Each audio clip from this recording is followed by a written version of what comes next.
Coming up on this episode, we continue our look at the All-American Boys series with authors Elle Keaton, Shane K. Morton, and Miski Harris.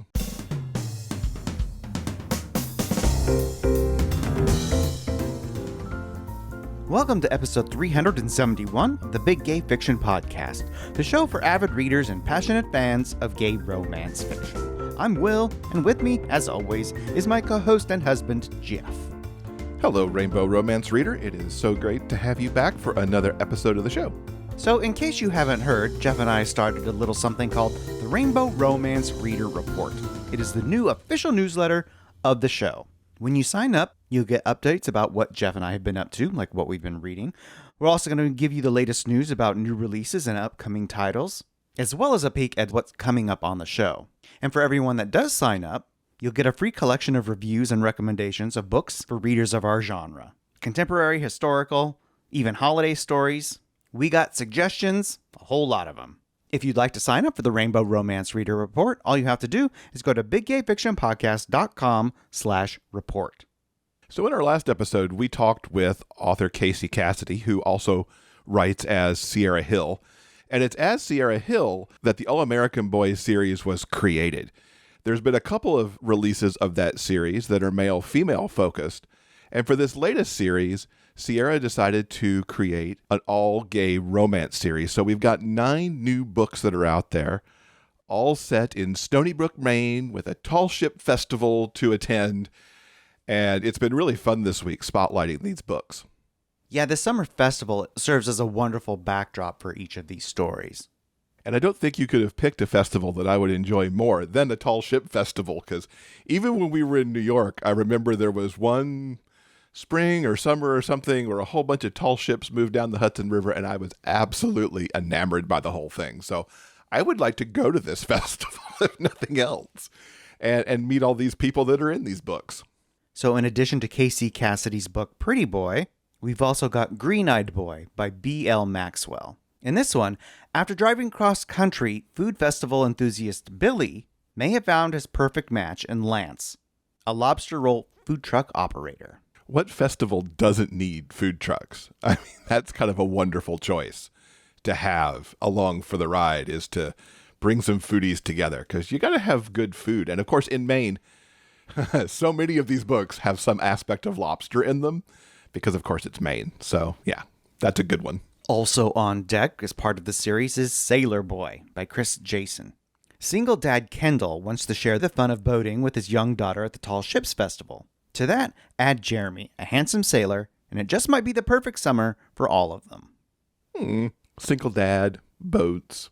And I love Chris's writing, so this one's very near the top of my TBR right now. In David Michael's Boy on the Horizon, collegiate Jacob is bartending for the summer when he encounters handsome travel blogger William, a guy who just might knock his carefully charted plans off course. Again, such a nice way to integrate your setting and the festival, because of course a travel blogger is going to come cover the fest. And how many, college kids go to places like Stony Brook to get their summer jobs? It's such a perfect combination. Next up is Devon's Boys by Layla Doreen. Devon is a mildly washed-up musician who's called upon by Moon to help his fellow bandmate Michael get over his stage fright. And it's Devon's unorthodox methods that just might lead to a happy ending for all of them. I love that Layla was able to essentially make a rock star type of romance dealing with musicians at this festival in this town. I kind of want to read that, because I feel like I'm having a renaissance of musicians now, thanks to Ariella Zoel. So I just kind of put this in as another musician book to read. Summer Boy by T.L. Travis is about hometown guy Jonas, whose life revolves around working at his family's restaurant. And his stable, humdrum day-to-day is shaken up by vacationing college party boy Micah. There had to be at least one book that featured a local having their whole world shook up because of some college party guys show up. That one, I think, will be some interesting push and pull between the small town life and the big college party life. And they're just going to come together in a very fiery way.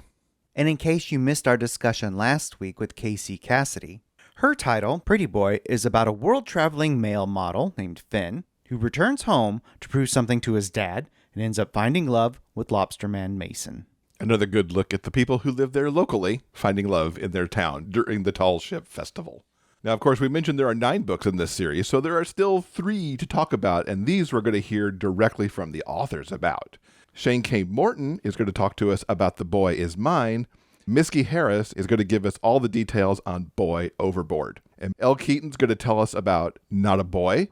We'll not only hear about their books, we're going to hear how they approached writing in this world.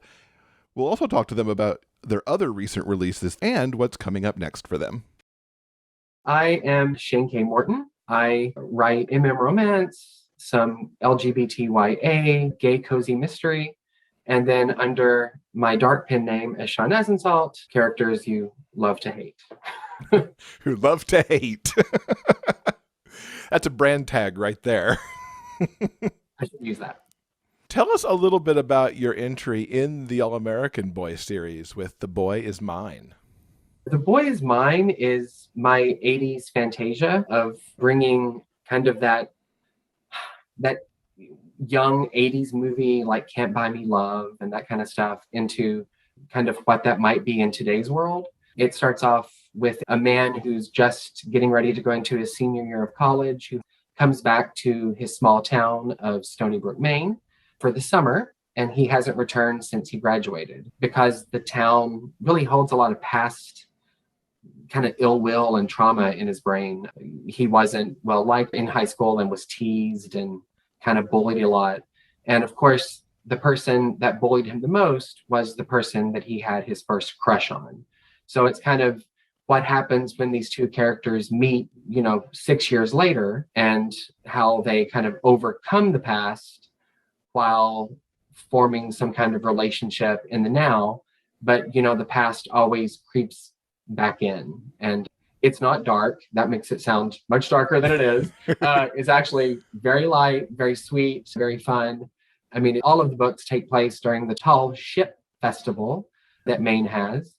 And for me, it's like, I'm from a really small town in Kentucky, and tomorrow is actually kind of our big event, like the Tall Ship Festival for Maine, and it was called Tater Day. Honestly, not sure why it's called Tater Day. It had something to do with potatoes in the 1920s and 30s. That's all I really remember. But there's a parade and, all of this kind of stuff around it. So I kind of drew from my experiences of being in a small town and having that kind of festival and bringing that into the Tall Ship Festival. There's something about small towns and festivals that are, for me as a reader, I'm like, oh, small town and festival. I love it. Right. What do you think it is about those two things that work so well in romance?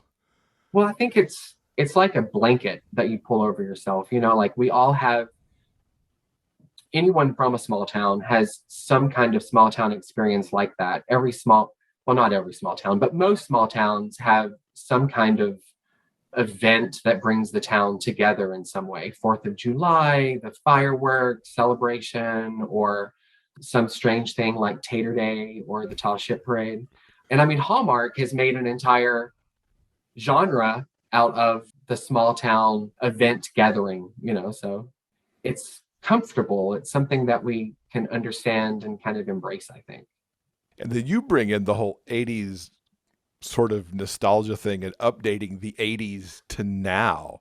How did you pluck out the various bits of the 80s to kind of spin those for Devin and Owen?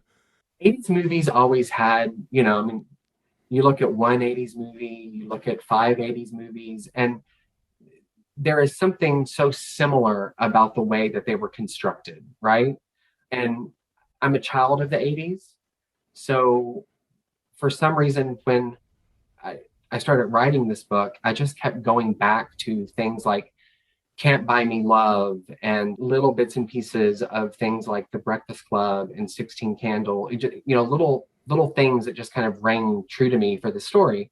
Can't Buy Me Love was actually, I think, the one that kind of hit me the hardest when I started writing this, because I wanted there to be some kind of bet that set the two characters at odds, almost, one unbeknownst that this was happening and the other one regretting the decision fairly quickly, but caught in it and unable to escape it, and how that was going to kind of bring back the past for these two characters, because fool me once, shame on you, fool me twice, shame on me, right? So there's just some kind of The dialogue in 80s movies, the banter is always so much fun. And I love writing good banter.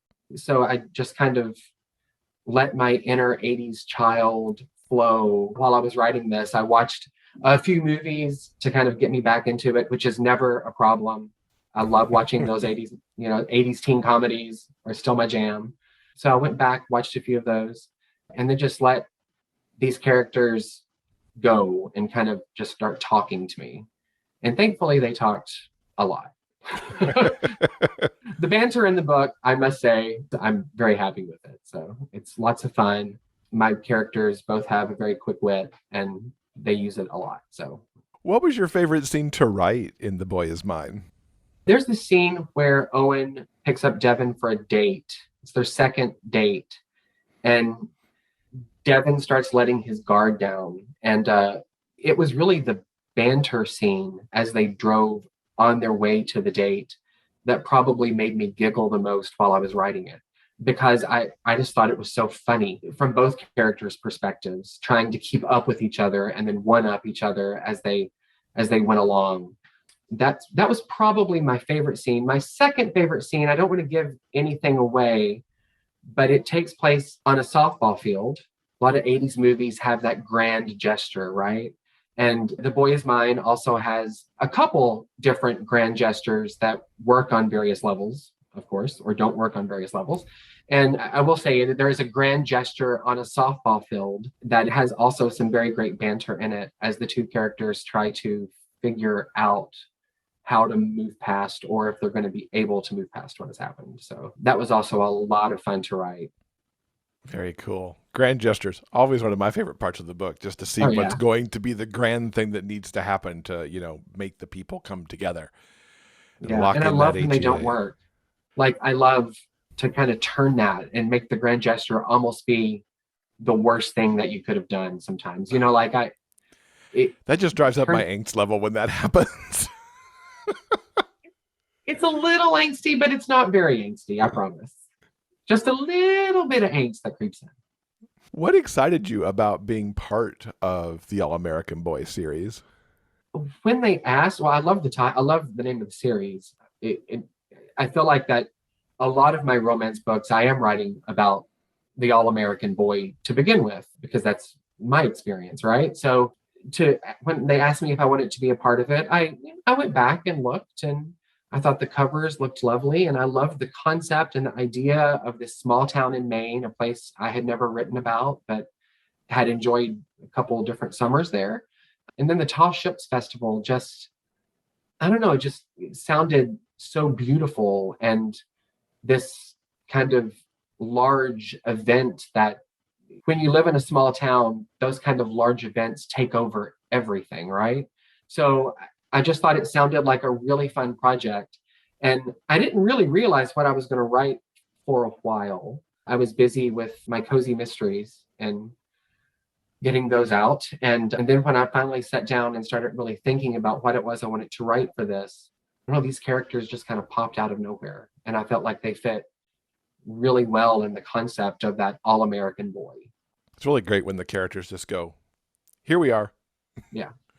And there's some other great authors that are a part of it. So very happy to be asked. Yeah, the lineup is pretty stellar. Yeah.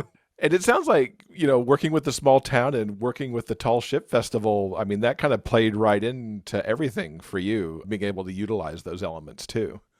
Yeah. I've written a couple books that take place in larger cities. Mainly those have been Sean Asensalt books. But Shane Morton writes mainly, which is myself, writes mainly small town books, actually. I mean, pretty much every one of my series takes place in some kind of small town. Even though I've lived in large cities most of my life now, for some reason, I always want to go back and write about those small town experiences that I've had. Maybe I should go to therapy and figure out why. But that is what I'm kind of drawn to. So it felt like a natural fit. We should talk about also, you've had a couple other releases this spring. Yeah. There's A Summer Called Desire, which is the third book in your Bluegrass Boys series. Tell us a little bit about that series and this new installment that you've got. So I'm from Kentucky, which is the bluegrass state. So they're not autobiographical in any way, right? But I write what I know and what I have had every character I write has some form of me in it. It just is my process and the way that I function as a writer. There is always a part of me in at least the main character of the books. And I started thinking about my college experiences in a small Kentucky, fairly liberal town, fairly not liberal town, but for Kentucky at the time in the 80s, it was a fairly liberal town. And I started thinking about those experiences. And the first book that I wrote was The Trouble with Off-Campus Housing, which took place, I pretty much just set it at my college. And then a couple years later, I wrote Adorkable, which also took place at that same school. And the Bluegrass Boys just kind of sprouted out of that. And it's a lot of jock, geek, country boy romance, all of the fun tropes for romance, of course, that pop in and out of the books. But I really like to explore that discovering your identity in college, right? And how that can alter and change you, your perception of the other people around you, how that helps you grow into the person that you become.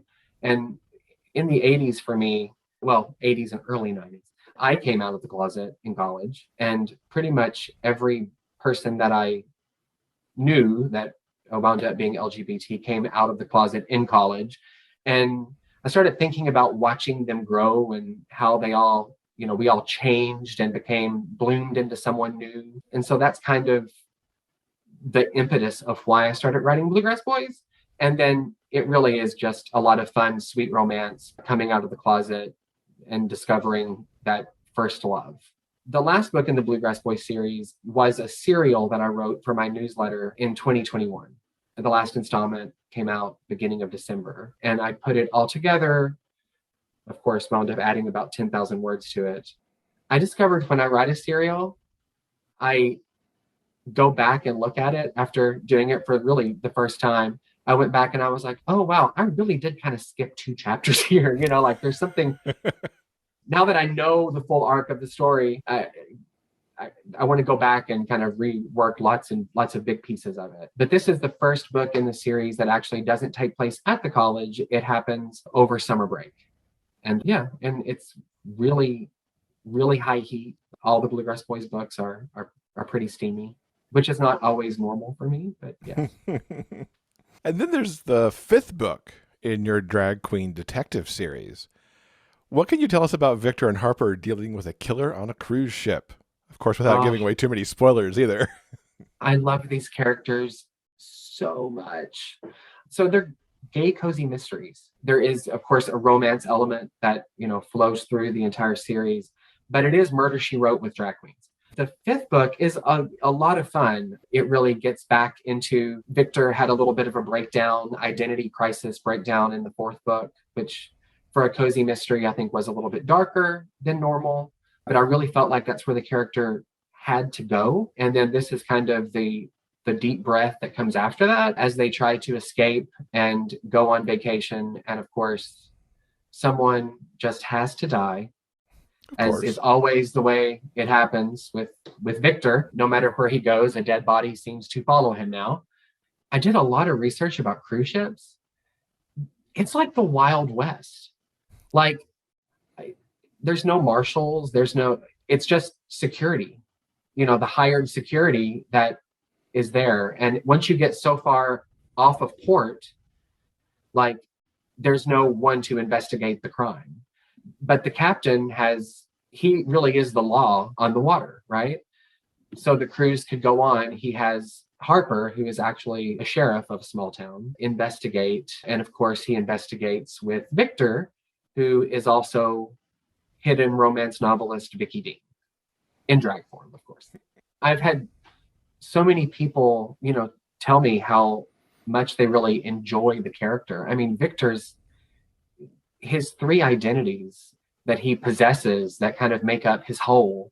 I just find that so fascinating. How you can borrow the strength from one, or the backbone from another, or the clinical brain of somebody that you've created in your head, and then, bring that into who you are. It's just, I don't know. Identity's always been, it's always fascinated me. So being able to really write a series, a cozy mystery series, which really has this underlying thing about identities and how they control us or cause problems for us, kind of underneath it all, has been lots of fun.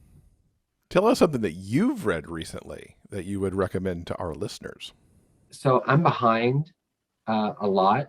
I just read Fluke by Sam Burns for the first time, and I'm obsessed with it, actually, getting ready to dive into book 2. But I just finished it like 4 or 5 days ago.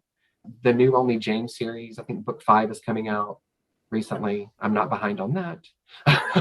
It's amazing. And and I actually got some paperbacks in recently from books that I really just kind of loved and wanted to have a physical copy of. I don't know about you. I'm really not a Kindle reader. I have a Kindle Unlimited subscription. I do try to read a lot on there, but I wind up buying the book, pretty much anyway at this point in time. It's just, I've got to have the paperback. I'm a paperback person. If we love the book, we have to have it on our shelves. We're book pack rats, to be honest. Yeah. What's coming up next for you later in this year? I have a few exciting things, I think. I won't say who, but I have my first co-write that we're working on right now, and I'm very excited by that. She's one of my favorites and has become one of my best friends too, so I'm very happy that we're doing it together. I am working on more drag queen detective books and then spinning the side characters. Victor has a group of friends. There's really 6 people throughout the books that come in and help him at different times. And one is a character that I've written. She's been in 3 other books that weren't drag queen detective books, but were still kind of drag queen detective books, just not this drag queen detective book. And I'm spinning her off into her own PI series set here in West Hollywood. And then Victor's best friend, Corey, I'm excited to spin him and his boyfriend off into their own little side adventures. I have big plans for him. So many people want his book. So I'm going to do it. We'll see how it goes. If it becomes a series or is just a one-off, And I have my first real paranormal series coming out. Pre-order is not up, but it will be coming out end of April, called The Dark Half, which is a 2-book series. And the second book will come out in June. Fantastic. Lots of good stuff to look forward to. How can everybody keep up with you online to know when all this stuff is coming out, pre-orders going up and all that stuff?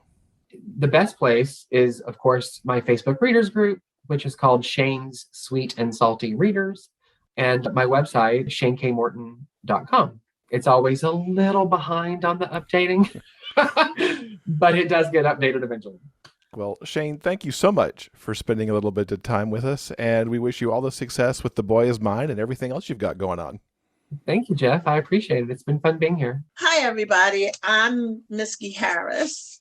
I'm a contemporary gay romance, gay fiction, and paranormal author. You've got this brand new entry in the All-American Boy series with Boy Overboard. Tell us about this book. The series was brought to me by my PA. I call Tammy my keeper because I get a little OCD at times and I'm everywhere all at once and accomplishing nothing. So she brought this to me. I'd done a couple of anthologies, and so she thought that I would enjoy this. I didn't. I'm a pantser. I write a basic plot, but then I let my characters tell the story, and that takes a little more time. But I was really intrigued by this idea, and I really did want to do a Same World series. And it was in Maine, where I actually have a gay male friend who lives there, and I could get my mandatory research in. I like to write stories that have an element of redemption. I'm seeing that as a pattern in my writing. I like for the little guy to win. And one of the things I noticed when I came into this business was that all the men on the covers were blonde haired, blue eyed, and, robust chested and so forth. So my books are interracial and sponsor men of color. Anyway, I have a strong heart for people who have been insulted, abused, or otherwise misused because they're male and gay. I'm not saying it doesn't happen to women, but you write what you know. And my biggest exposure to this started when I was in the military. So I've stuck along those lines. Rico is a millennial, and the millennial theme song is graduate college, buy $1 million house, an expensive foreign car, and run the world. The reality of that, not so much. And so, millennials become kind of a cuss word. Oh, he's a millennial. So I substituted the word brat. That's what Rico is. He's a 25-year-old millennial brat, but he also has an overbearing father. It's not that his parents don't love him and they know he's gay, but somewhere in his father's heart, this is all something that he needs to outgrow. So in rebellion, Rico takes off and heads out into the world. Because of circumstances, he winds up in this little town called Stony Brook. And if you can imagine a rich kid with suddenly no money in a one-horse town. It takes some adjustment. Oh, my second main character is Braxton. And by contrast, Braxton's 30. He's had to work for everything. Unlike Rico, nothing was given to him. And he's now the successful owner of a fine dining restaurant in Stony Brook. There are a couple of places in Stony Brook that are such that people vacation there just for these experiences. And Les Maisons Boulaya is one of those experiences. I like enemies to lovers because it doesn't mean that they have to be two guys who were in a fist fight. They can just be two men with different ideologies. So I tend to buck the grain of the typical MM story, but if I don't, why read Miski's book? And in this series, there are 9 other authors that you can read. So I am hoping, actually, I'm sure, because I've conversed with a couple of them, that I gave the series a different approach. Yeah, there's definitely a couple of authors. I think you're one of them. I think Elle Keaton is one of them with how she did the age gap. And it's nice to see the different approaches because then there's a little something for everybody in the series. And, the thing is that mine isn't as much of an age gap as it is a level of maturity, because 5 years isn't a lot. Rico's 25 and Braxton is 30. But speaking of Elle, I've got to give her props because as I was struggling with the geography of this world, I needed some things and I contacted Elle, and she just about poured the manuscript out to me, which when you're busy writing your own story, to stop and take time with another author. So our characters interact. She has a young sommelier intern named Ben, and Ben and Rico become friends. Rico winds up staying at the Stony Brook Inn, which is Elle's creation. So our stories actually have some intertwining in that way. And I'll forever be grateful to her for that. So in Boy Overboard, you'll actually see a reaction to Ben's story. I love that when that happens in shared universes, how the characters cross between the books and everything. And I really love the setup here where everybody's in the same town. You've also got the Tall Ship Festival. How does that play into your story? It's actually the catalyst for a lot of Rico's growth. Because of the festival, the local merchants have to create sort of a vendor area so that people who are just there for the festival aren't tearing up the town. Braxton, at the same time, uses that opportunity to build an extension of his restaurant. So there's opportunities for Rico to grow into the town because of the festival and make friends and become part, not just the festival itself, but the heartbeat of the town. At one point, something about Rico becomes very common knowledge, and Ben says, welcome to Stony Brook. Because that is a small town. You don't get to keep many secrets. There are no secrets there, you know. And that's one of the things that he struggles with. Like, you know, something about him will be all over town before he's had breakfast. And, you know, he's like, how, why? He does ask that a lot. But I enjoyed writing it. What was your favorite scene to write? Ooh, I have a couple. But there's the one scene that I actually posted on Facebook that I actually cried through was my favorite, but that's also, I can't tell that one because it's sort of a point of the story and it'll ruin it for everybody. Yeah, we definitely don't want spoilers. So when readers get to the scene where they're going to cry, they'll know that's the one. Yes. However, one of my other favorite scenes, I have two of them. One is the very beginning. It's emotional because it shows that everybody isn't cool with who Rico is in the world. It's Rico's first lesson in, you know, all bears aren't cute and cuddly. You know, all cookies don't have sugar.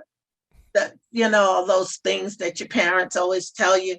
So that's his first lesson. And just because Jeff likes you doesn't mean that all men who wear black frame glasses are going to like you.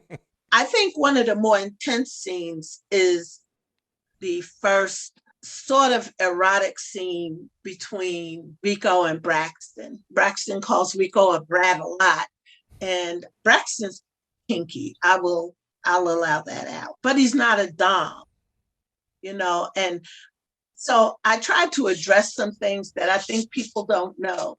But there's a difference between wanting a little spice in your life and being a full-out member of the BDSM community. And while I enjoy reading a good BDSM book, I don't know that I could ever write one. But I can put a little flavor in the bedroom. So Rico is one of those people that every time you hear him open his mouth, you just want to slap him. In Braxton's case, he just wants to spank him. So my favorite scene is the actual spanking.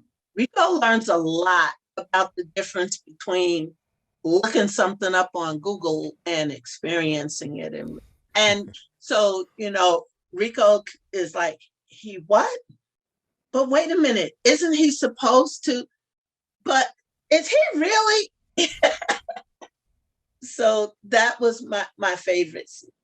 We have to talk about your book from the end of last year, Cruise. Tell us a little bit about the 10 days that Armando and Lyndon have at sea. Armando is a gay man in a ultra-religious family. His wife is actually considers herself asexual, aromantic. They were best friends growing up, and to get their parents out of their hair, they got married. They had a son, Michael, by artificial insemination. I caught a lot of heat for that. But you know what? Unless you've lived that fiscal level of life, you have no idea what people who do not have immediate access to money will do to achieve a dream. And so for everybody listening, please stop telling me that they couldn't do this, because everything I do is research, and people have, and this couple did.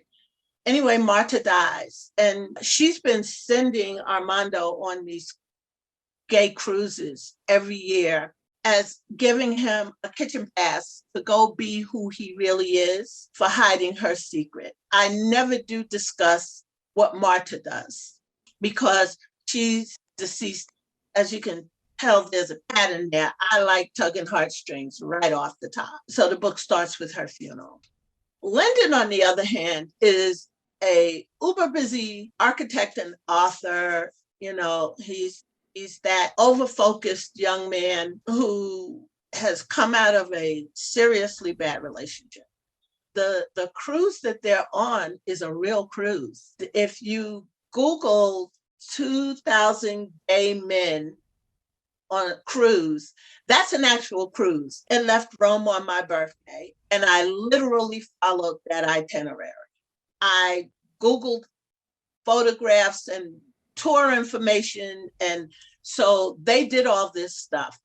They swam the caves. Lyndon, being an architect, sketched out the beautiful grottos in Greece. Oh my God, I want to see them myself. And as they did this, their relationship developed. They went to Pompeii and walked through those ruins.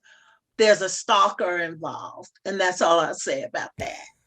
They have a friend of Armando's named Danny, who can be a little bit of a cock blocker. Danny was such a pain in the ass, sometimes you just wanted to slap him. But remember what I said, I love redemption, and there's a reason behind Danny.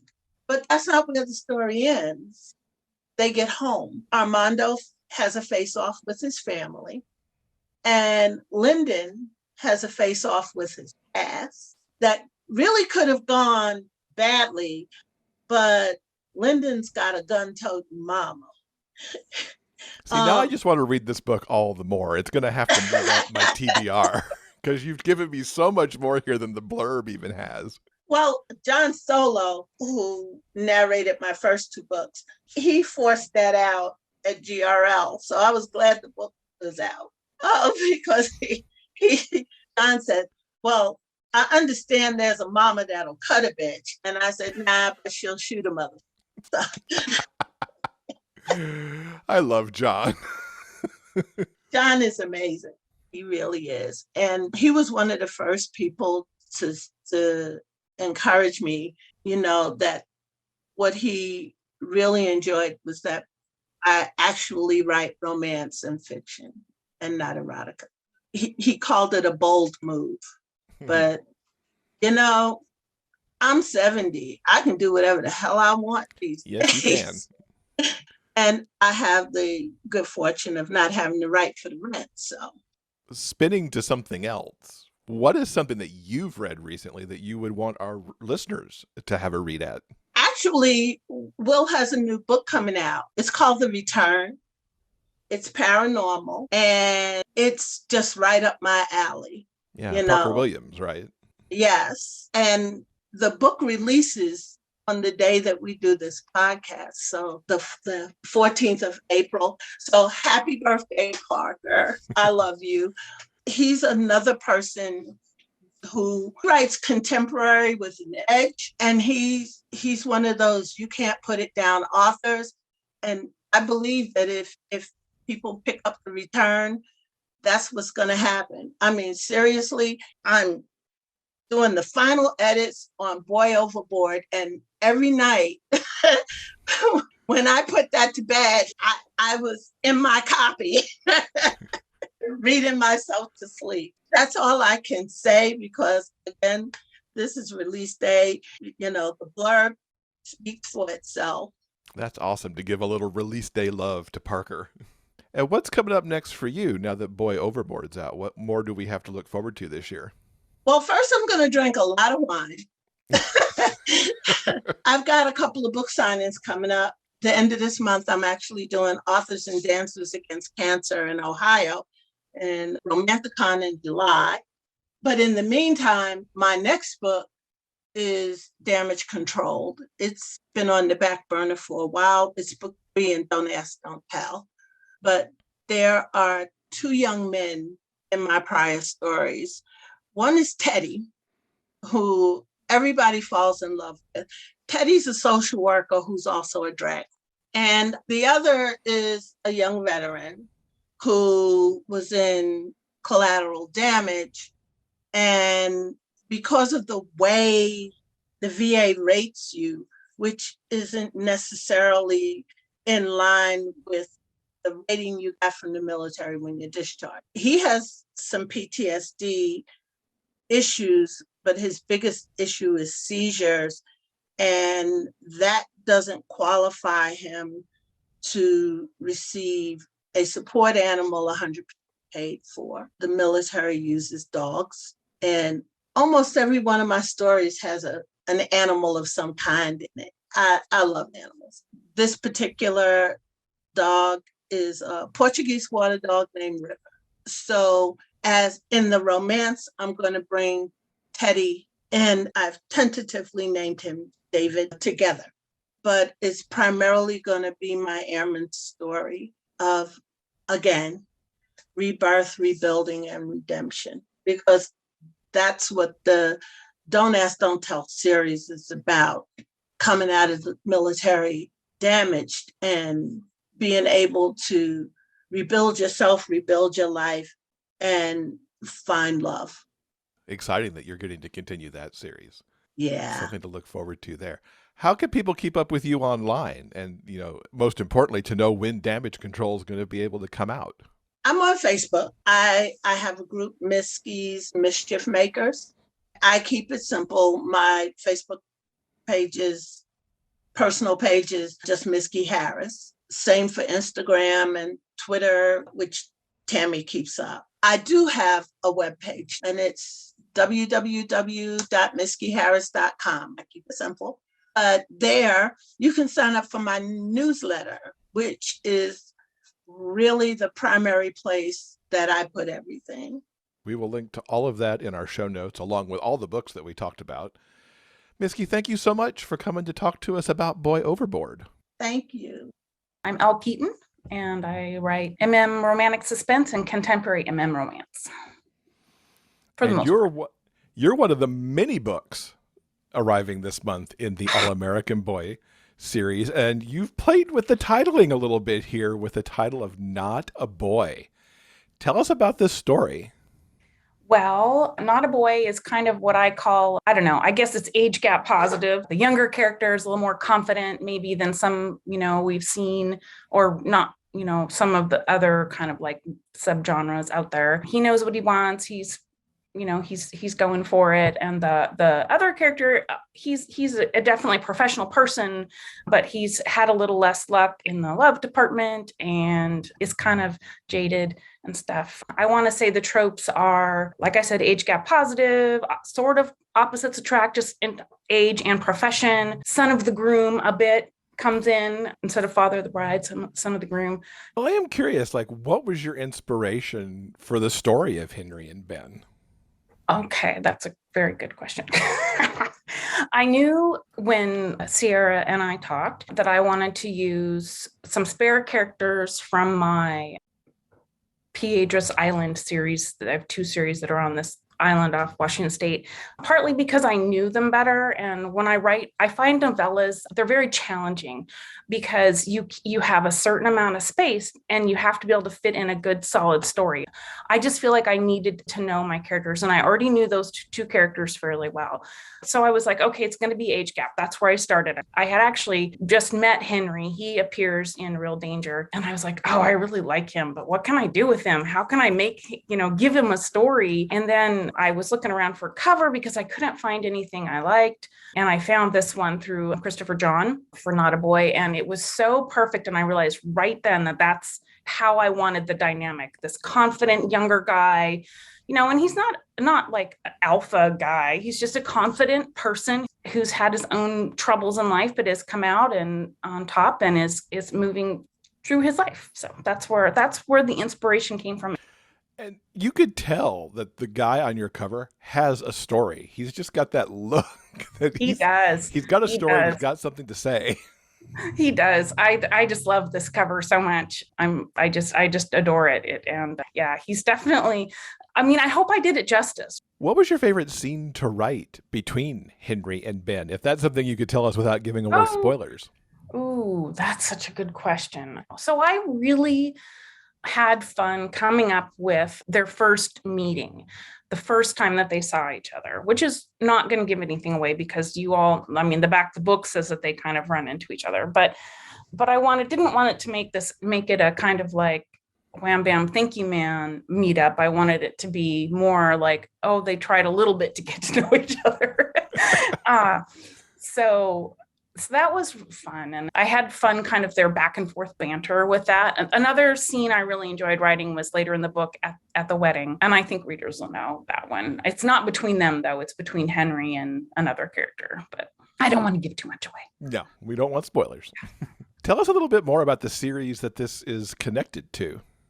It's a shared world, but the only thing that we had to do was, as each individual author was, we had to somehow either mention or be in Stony Brook, Maine, where the Tall Ship and Stony Brook is not real, but there is a Tall Ship Festival in Maine. So that's kind of, everybody did it a little bit differently. We did kind of try and share some things that we made up, like I have an inn in mine and a little shop that only appears very briefly, but someone else, I wrote it down on the spreadsheet that we shared. And so that'll show up in another book. And I know, I don't want to give away the ending, but I know that there's lots of mentions of pirates. I looked through the real Tall Ship Festival and they dress up like a pirate day and stuff. So that's kind of how we did it. I do know personally a few of the authors, so I was able to kind of like, pick their brains a little bit when they were writing. But I think it's going to be fun. I don't know everybody's story, so I'm excited, just as excited for you as you to read them. That's always what's exciting when you've got these shared universes like All American Boy, where like see how they connect and then how they're separated and how everybody kind of plays with what's going on in there. How many parameters did you get to create your story other than you were kind of setting in the same spot? Well, none really. I think there's all different, but all genres could be there and, could be represented. Really, this Tall Ship Festival mentioning is the most important thing, and novella length. So not really anything over like 45. I don't think any of them are over that. I think they're mostly right around 40 and mine's just around 32. So that was really it. What kind of drew you into wanting to be part of this collection? I've always wanted to write in like a shared world. And, I've definitely kind of put my interest out there. Funny story is I did apply to be part of the one that Serena Bowen did a while back. Yeah, Vino and Veritas. Yeah. Okay. So I don't watch TV. I do not watch TV. I swear to you, hardly ever. And if I do, I'm watching a crime show. So I sent in my little thing and I spent a lot of time on it, which is fine.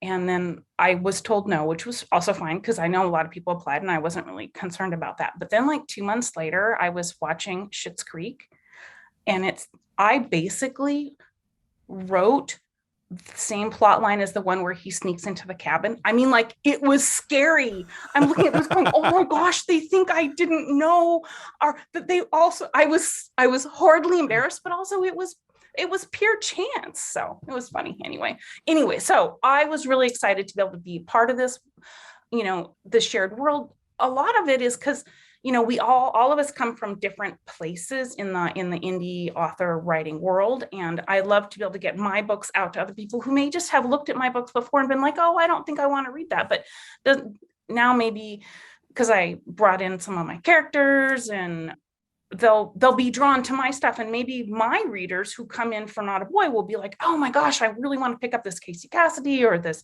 Layla Doreen. That's my part of it. It's like share the love. Which is the great thing about shared universe. I know I've read my share of shared universe, and all of a sudden it's like you're moving along like, well, I don't know this author. Let me read it. It's like, oh, now I need more from this author because, they're awesome. Now, we do have to mention that just a week after Not a Boy comes out, you've got Real Risk coming out, which is the third book in the West Coast Forensic series. Yes. Tell us a little bit about that book and the West Coast Forensic series. So let's see. Let's start with about the series a little bit. So the series is a spin-off series of my 3-book same couple series. It's called Veiled Intentions. And the 2 main characters in Real Trouble, actually, we first meet them in my original series called Shielded Hearts. And I had never written these guys' story. And I had people writing me about it and writing me about it.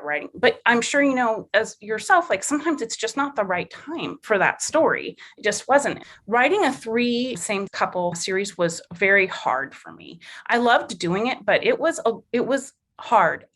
Although I did learn how to write longer. And so that was something I definitely learned from doing that.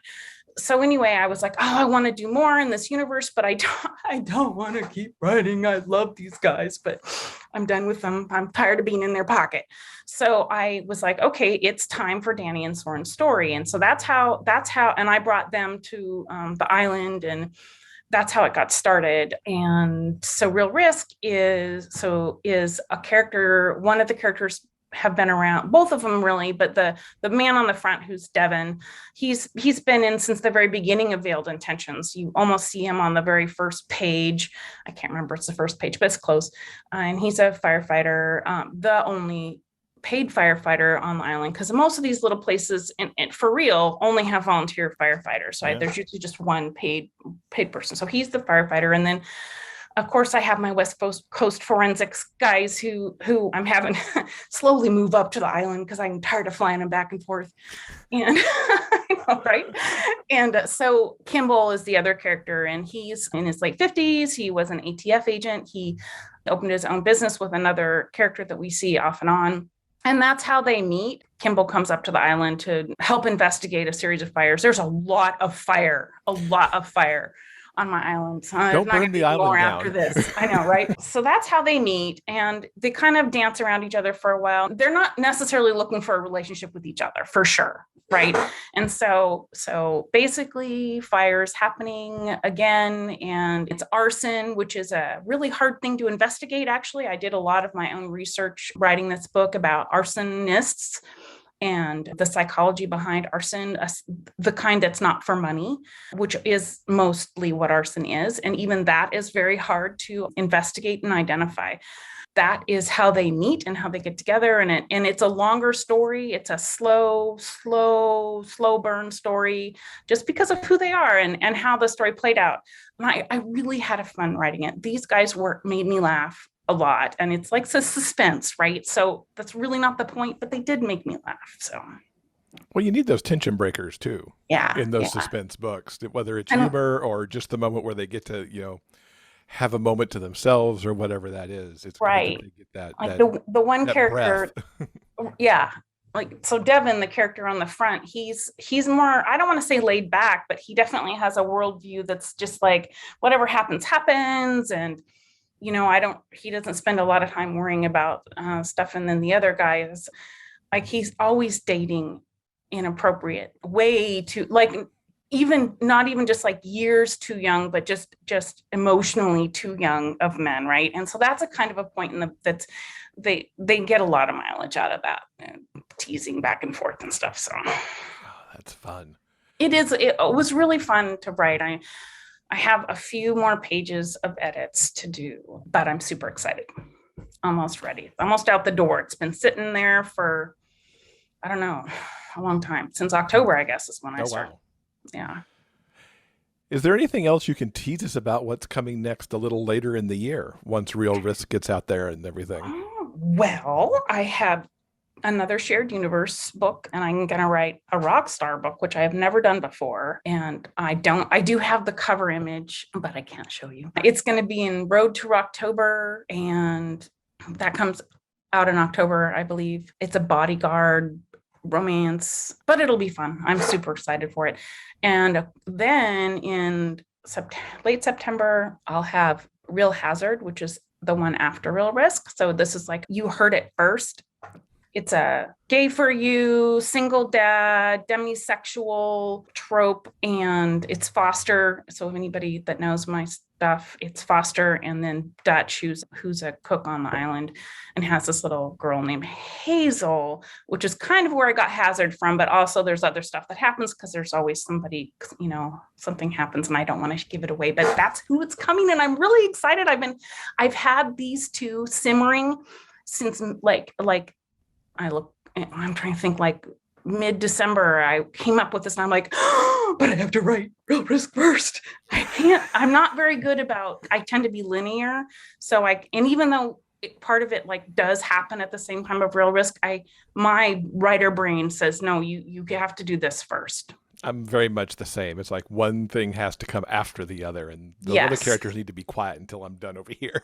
Yeah, I had to just keep writing these little this idea, words. I like a lot of descriptive words to help me kind of get my characters, keep them kind of, I like to have like 3 or 5 descriptor words. And I'm like, so I was coming up my words for my characters, but I couldn't go any further. So I'm really excited to get started on that. We love to get recommendations here on the podcast. What's something that you've read recently that you would recommend to our listeners?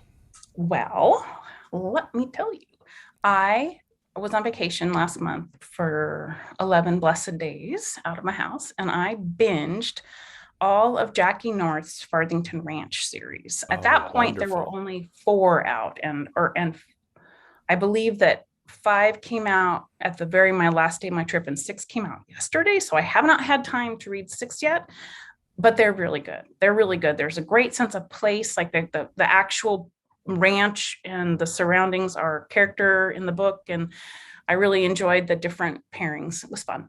That's excellent. And how can people keep up with you online to find out, everything about Not a Boy, about Real Risk, and everything else coming up? Well, I'm on Facebook as Elle Keaton Writes, I believe. And I have a Facebook reader group if you're interested in that kind of thing. And it's Elle Keaton's Highway to Elle. Very clever name. I also have a newsletter, which is, you can go to my website, which is ellekeaton.com. And there's a pop-up. And once you're a member of my newsletter, there's tons of free reads you can download that are all on my website. Different like outtakes or shorts, or even a couple old stories that I never pursued any further are there. So, and Goodreads and BookBub and all those places, I'm definitely repped there. We will link to all of these things in our show notes so people can easily find them. Thank you so much for coming and talking to us a little bit about Not a Boy and Real Risk. Oh, thank you for having me. This episode's transcript has been brought to you by our community on Patreon. If you'd like to read the conversation for yourself, simply head on over to the show notes page for this episode at biggayfictionpodcast.com. The show notes page has links to everything that we've talked about in this episode. And thanks so much to Elle, Shane, and Miski for talking to us about their All-American Boy books. There's definitely something in this series for everybody. And with the novella length, it's a perfect way to spend perhaps a lot of time this spring and summer in Maine. Can't you just imagine this being like a series of films for Hallmark Channel or Netflix if you want to go a little steamier with it? You could just come, shoot in the small town setting for a few weeks and have 9 amazing stories to just... It makes such a good movie series. I am here for it. All right, I think that's going to do it for this episode. Coming up on Monday in episode 372, author Kasoko Jackson joins us to talk about his rom-com, I'm So Not Over You. And of course, that book is our spring Big Gay Fiction Book Club selection. But in addition to talking about I'm So Not Over You, we're also going to find out about his recent young adult thriller, Survive the Dome. On behalf of Jeff and myself, we want to thank you so much for listening, and we hope that you'll join us again soon for more discussions about the kind of stories that we all love, the big gay fiction kind. Until then, keep turning those pages and keep reading. Big Gay Fiction Podcast is part of the Frolic Podcast Network. Find more shows you'll love at frolic.media/podcasts. Production assistance by Tyson Greenan. Original theme music by Daryl Banner.